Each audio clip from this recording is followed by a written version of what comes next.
আজকে আমি তোমাদের এই নিকুঞ্জ কারণে স্মরণ করেছি, কারণ আজ আমি তোমাদের মনের আশা পূর্ণ করব। সত্যি বলছো বন্ধু? এই ললিতা, এই বিশাখা, শোন। জানিস বন্ধু আজ আমাদের সকলের মনের আশা পূর্ণ করবে। তুই সত্যি বলছিস রাধে? বন্ধু আমাদের মনের আশা পূর্ণ করবে? হ্যাঁ, তোরা দাঁড়া, আমি বন্ধুর সাথে ভালো করে কথা বলে আসবো। ও বন্ধু, শোনো শোনো, বলছি ওই ললিতার মনের আশা অল্প করে, ওই বিশাখার মনের আশা অল্প করে, আর আমারটা একটু বেশি করে। ঠিক আছে বন্ধু? ঠিক আছে রাধে, তোমার মনের আশাটা বেশি করেই পূর্ণ করবো। তবে চলো রাধে, সর্বপ্রথম তোমার মনের আশাটা পূর্ণ করে নিই। না না বন্ধু, তুমি যদি সবার আগে আমার করো তাহলে তো আমার অল্প হয়ে যাবে।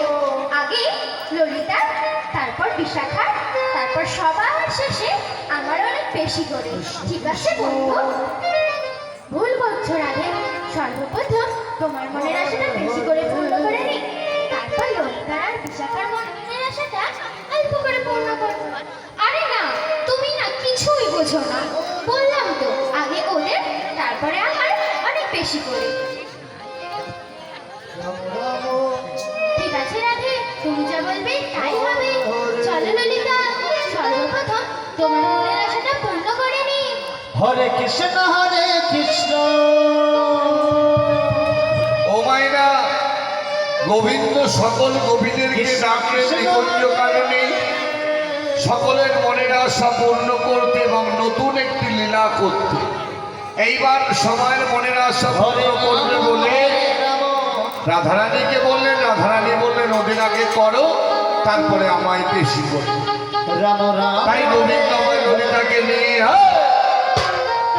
হরে কৃষ্ণ হরে কৃষ্ণ, কৃষ্ণ কৃষ্ণ হরে